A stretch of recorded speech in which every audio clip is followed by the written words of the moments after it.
matin les amis, bon matin tout le monde. J'espère que tout le monde va bien ce matin. Alors, nous sommes ce vendredi 29 mars, vendredi saint. Vraiment très content ce matin de prendre ce temps pour vous partager là un message au Facebook Live. Je pense qu'il va toucher plus d'un. Je vais parler des 5 mystères du sang de Jésus. Alors, avant de le faire, je vais rapidement prendre quelques secondes là pour partager la vidéo avec des amis. Alors, si vous pouvez aussi partager, ce serait bien aussi là, de partager avec quelques personnes. Je vous reviens dans quelques secondes.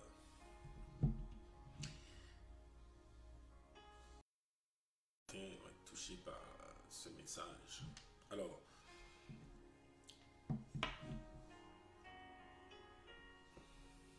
je suis à vous dans quelques secondes. J'espère que tout va bien, que le son fonctionne pour vous là. Ok, parfait. Alors, comme j'ai dit ce matin, c'est un message que je pense qui va toucher beaucoup de personnes. Je parlais de 5 mystères du sang de Jésus.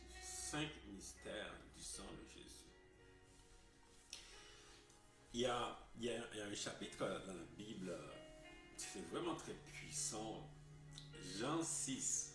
Jean 6, c'est vraiment un chapitre.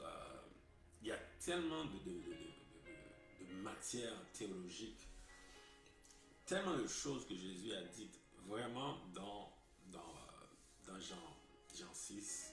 C'est incroyable. À chaque fois que je lis ce passage, je vois tellement de choses que Jésus nous révèle. Ce matin, ce que je vais parler, c'est vraiment autour de Jean 6, ce que Jésus nous a révélé par rapport à son sang. Également par rapport à comment on peut être loin de Jésus, là, pendant qu'il parle, pendant qu'il veut, on fait beaucoup de choses dans nos vies et puis on est complètement loin de Jésus.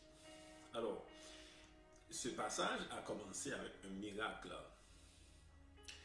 Jean 6 a commencé avec un miracle spectaculaire. Jésus a multiplié les pains. Je pense que tout le monde est au courant de ça, hein? Même des gens qui ne sont pas chrétiens ou peu importe. Là.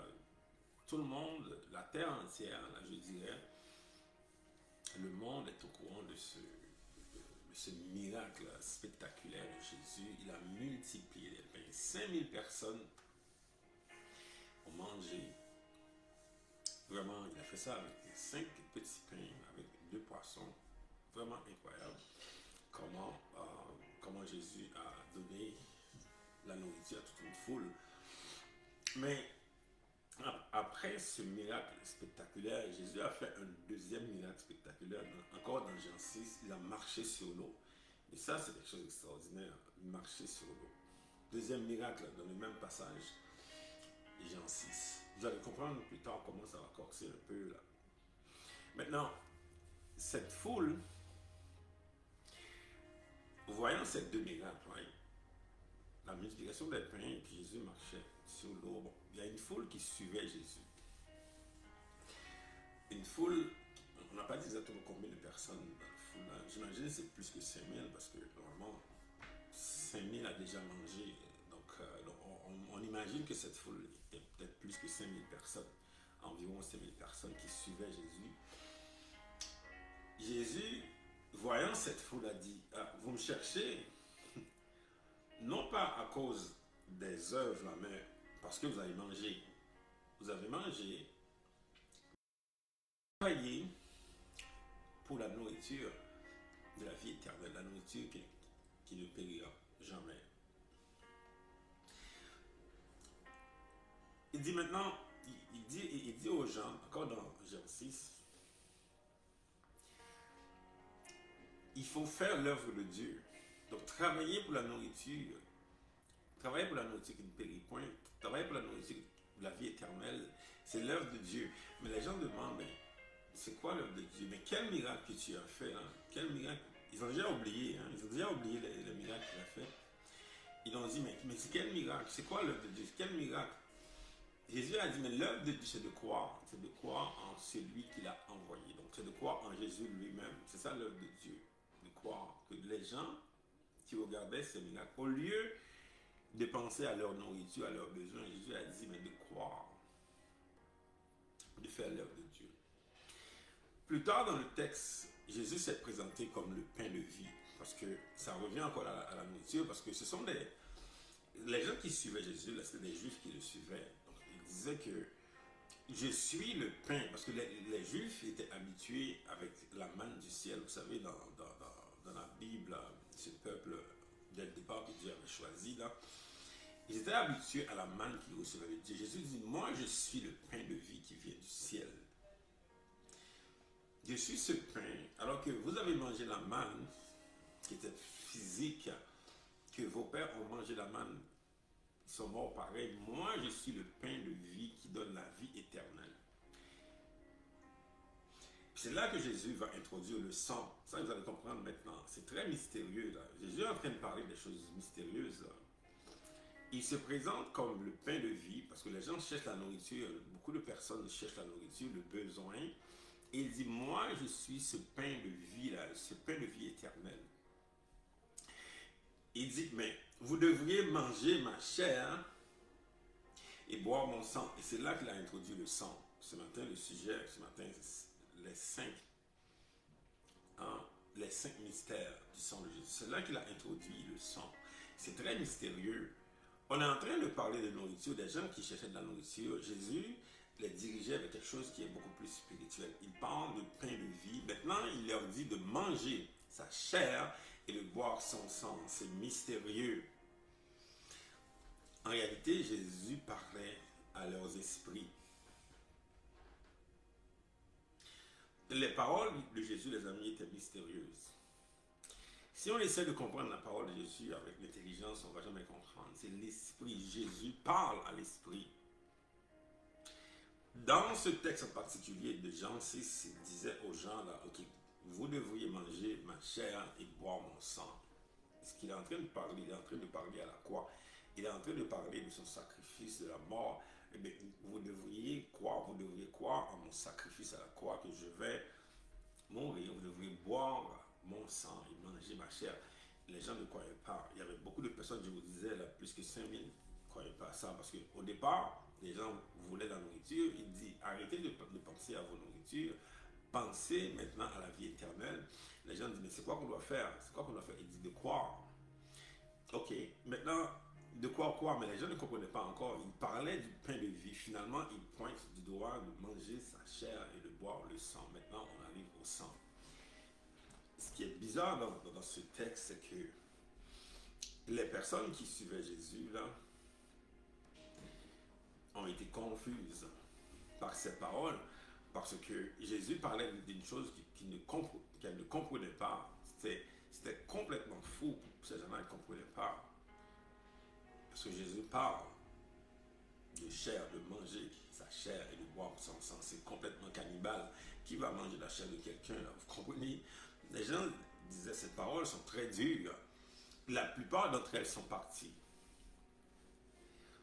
C'est bizarre. C'est vraiment bizarre. Je vous dis là, dès le début, il y avait 5000 personnes qui suivaient Jésus. Là. Quand Jésus parlait de ces choses, quand Jésus parlait de choses spirituelles, quand Jésus parlait de la vie éternelle, de choses spirituelles, c'est là maintenant qu'elles sont parties. C'est exactement la même chose aujourd'hui. Quand on parle des choses spirituelles, les choses éternelles, il y a des gens là qui se décrochent rapidement. Parce que ce qu'ils cherchent, c'est d'abord une nourriture qui est périssable, une nourriture périssable, c'est ça qu'on cherche. On veut juste manger pour aujourd'hui, vous comprenez? C'est ça qui arrive, c'est ça qui est dramatique. Le sang de Jésus est spirituel. Jésus ne parlait pas du sang littéral là, que les gens devaient boire, c'était très spirituel. Et ce matin, quand je parle du mystère, des 5 mystères de Jésus-Christ, je suis en train de parler de façon très spirituelle. Et c'est très mystérieux. Et c'est d'où l'importance, je parle ici de 5 mystères. 5 mystères du sang de Jésus. C'est très mystérieux. Dans le mystère, ce qu'on doit, il y a 2 choses qu'on doit. Il faut avoir deux attitudes par rapport au mystère. Quand je parle des 5 mystères, je vais en parler rapidement. Il y a deux attitudes qu'il faut avoir. Il faut avoir la foi, deuxièmement, de vivre en conséquence, de vivre par rapport à ces mystères. Sinon, on va complètement perdre, on va être loin de Jésus. C'est ça qui arrive. Ces personnes avaient probablement une bonne intention là. Au départ, ils voulaient juste regarder ce que Jésus faisait. Mais dès que Jésus prononce un mystère, elles ont décroché, elles sont parties. Mais dans le texte, si vous lisez jusqu'à la fin, là, vous allez voir qu'il y avait 12 personnes, 12 disciples, dont Pierre. Pierre dit, mais quand les gens sont partis, Jésus a dit, mais vous, pourquoi vous êtes encore là? Pourquoi vous êtes encore là? Pierre a dit, mais à qui irions-nous? À qui irions-nous? Tu as les paroles de la vie éternelle. Même si Pierre ne comprenait pas le mystère, même si Pierre n'avait pas une compréhension complète de cette parole, entre guillemets cannibale, là, de manger la chair, de boire le sang, là, même si Pierre n'avait pas une compréhension complète de ça, mais son esprit était touché. L'esprit de Pierre était touché. Il a dit, moi là, je vais rester avec toi. Donc ce matin, pendant que je parle de ça, là, de ces 5 mystères, il y a des personnes il y a des gens qui vont décrocher, là, il y a des personnes qui vont dire, oh my God, de quoi ils parlent ce matin, là, ils vont décrocher, ils vont partir. Mais ceux qui veulent être des disciples vont rester, même s'ils n'ont pas une compréhension. Parce que, voyez-vous, les mystères de Jésus n'ont rien à voir avec l'intellectuel. Ce n'est pas quelque chose que tu vas comprendre par ton intelligence. C'est très spirituel. Et c'est ça, les amis, qu'on essaie de montrer aux gens. Je parle aux esprits maintenant. Pendant que je parle à ton esprit. Je ne parle pas à tes émotions, ni à ton intellect. Je ne parle pas à ton corps. Je parle à ton esprit. C'est l'esprit qui doit répondre. Pierre a compris. Même si Pierre n'avait pas une compréhension complète, n'avait pas une intelligence complète de ce que Jésus disait par rapport à boire le sang et manger la chair, mais son esprit était vif. Jésus disait plus tard que la chair ne sert à rien, mais c'est l'esprit qui vivifie. Ce matin, je parle à l'esprit, à ton esprit. Et les 5 mystères vont s'adresser à ton esprit. Il ne faut pas essayer avec l'intelligence, tu vas décocher rapidement. Et dans l'esprit, ce qu'il faut faire encore une fois, c'est de croire. C'est de croire dans ces mystères et de vivre en conséquence.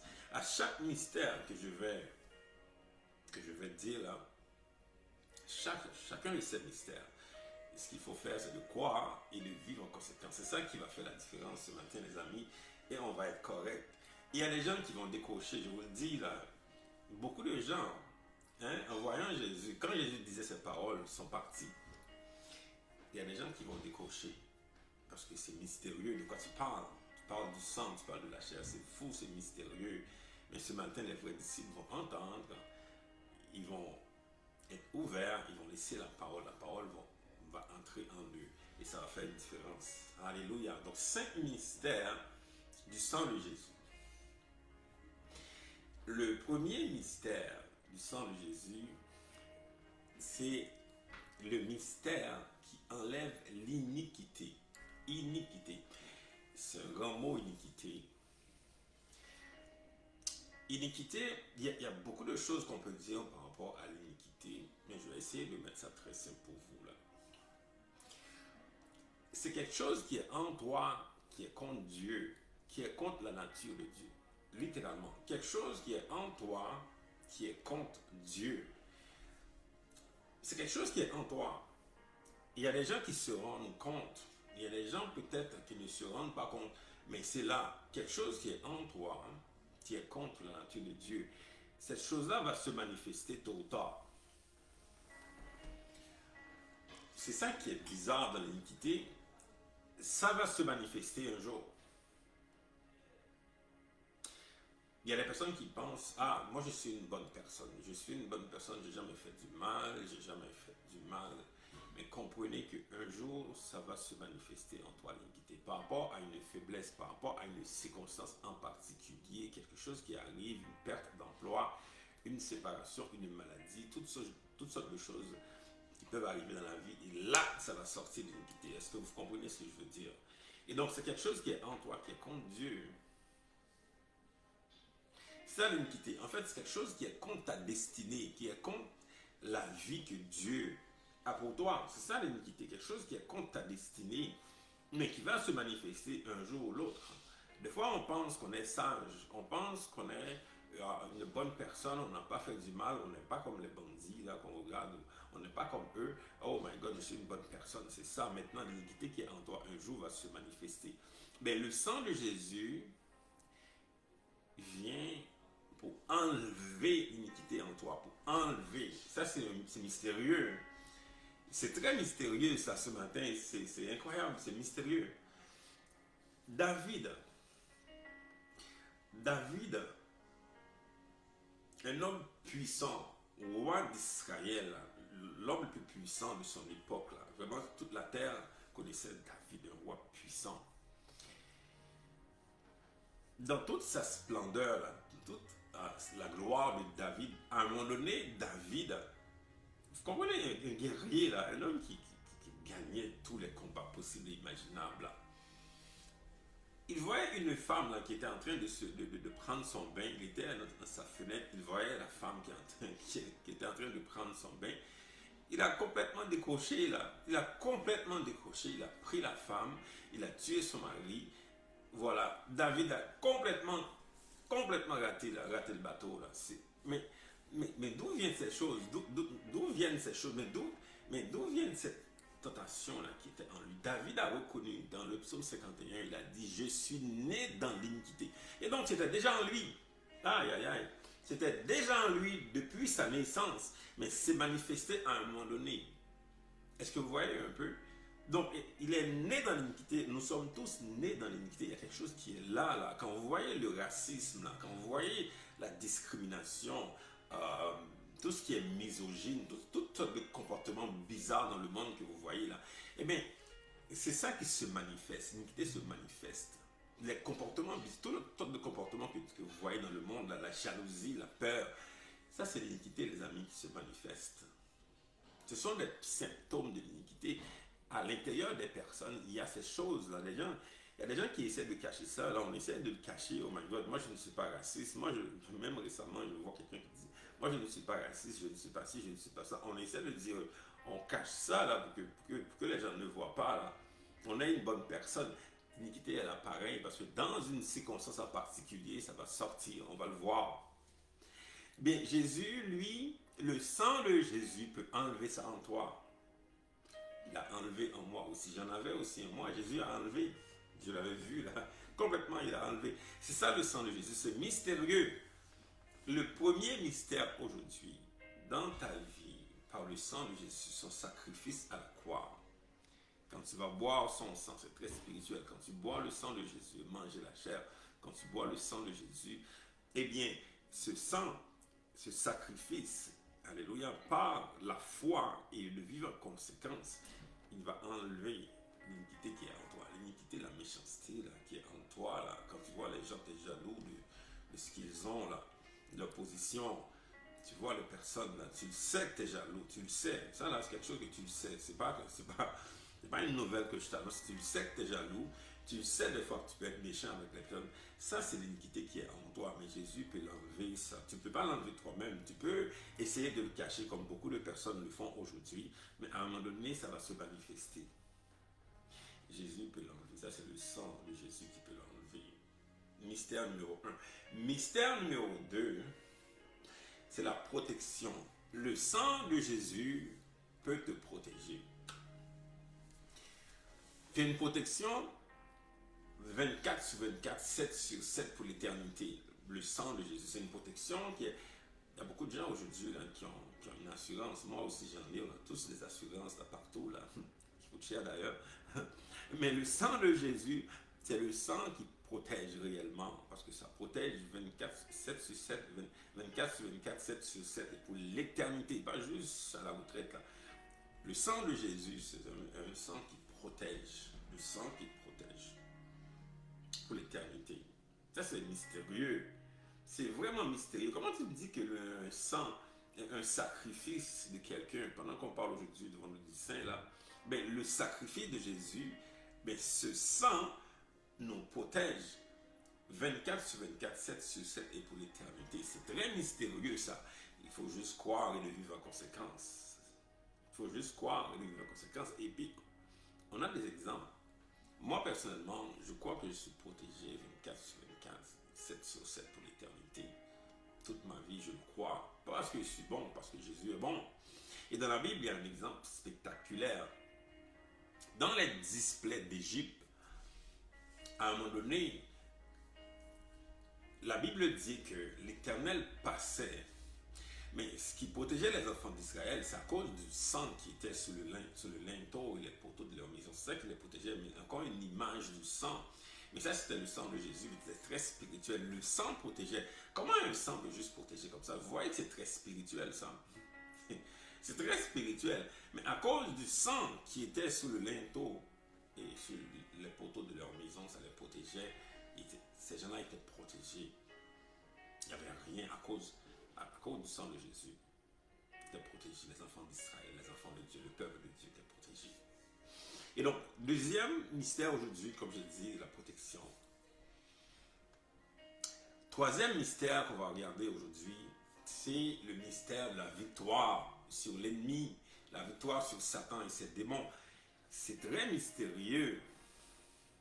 Le sang de Jésus nous donne la victoire sur Satan et ses démons.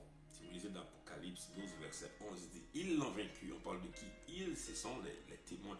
Ils l'ont vaincu à cause du sang de l'agneau, du sang de Jésus. Le sang de Jésus te donne la victoire sur Satan et ses démons. C'est énorme ça. Parce que jusqu'à présent, pendant que je vous parle, Satan est en train de tourmenter beaucoup de personnes dans le monde. On voit les comportements, on voit toutes sortes de choses dans le monde aujourd'hui. L'ennemi qui faisait des ravages dans la vie des personnes sur la terre pendant longtemps, là. Jésus a même dit dans Jean 10 que l'ennemi est venu, l'ennemi ne vient que pour dérober, égorger, détruire. Il est en train de le faire, on le voit dans le monde, là, tout ce que vous voyez comme destruction, là, c'est l'œuvre de Satan et ses démons. Jésus, le sang de Jésus nous donne la victoire. Moi, je l'ai vécu, ça, à cause du sang de Jésus. Les situations de ma vie, mais le sang de Jésus m'a donné la victoire. Pendant que je parle, je sais que j'ai la victoire. C'est pas quelque chose que je me demande si je vais l'avoir. J'ai la victoire sur Satan et ses démons à cause du sang de Jésus. C'est ça que je déclare, les amis. C'est comme ça qu'on vit. Mais ça, comme je dis encore une fois, c'est mystérieux. Ça prend la foi et les vivre en conséquence. C'est ça, les amis. C'est très mystérieux. Le sang de Jésus te donne la victoire sur celui qui a détruit le monde. Est-ce que vous comprenez un peu ce que je veux dire là? Celui qui est en train de faire du mal à beaucoup de personnes dans le monde aujourd'hui, tu as la victoire sur lui à cause du sang de Jésus. C'est incroyable, c'est mystérieux. C'est complètement mystérieux, les amis, ce matin, de savoir que nous avons la victoire par le sang de Jésus-Christ sur le démon qui faisait du mal. Ça, c'est extrêmement mystérieux, les amis. Il faut croire et vivre en conséquence. Alors, quatrième mystère ce matin, c'est le mystère de la sanctification. Le sang de Jésus nous sanctifie. C'est encore mystérieux. Parce que quand on nous regarde, les gens nous regardent comme ça, mais comment ça t'es saint, t'es sanctifié, mais le sang de Jésus nous sanctifie.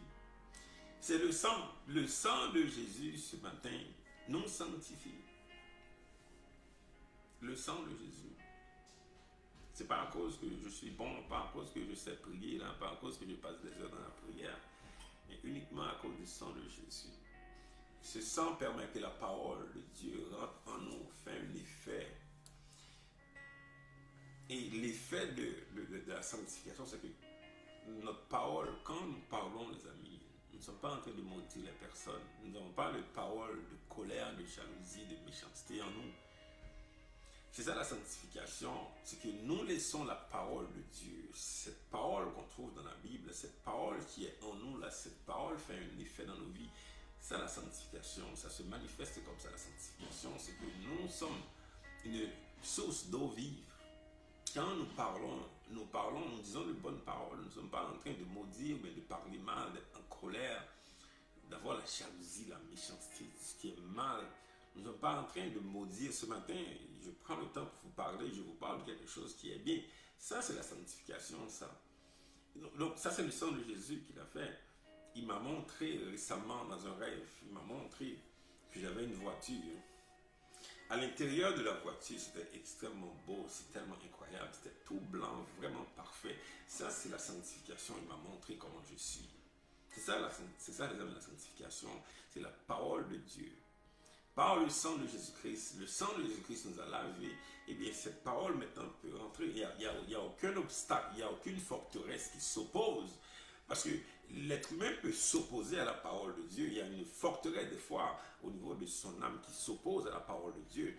Mais quand il n'y a pas d'opposition, quand il n'y a pas de forteresse, mais la parole fait son effet et que nous sommes devenus saints par le Seigneur, nous sommes sanctifiés par le Seigneur. C'est puissant, c'est mystérieux.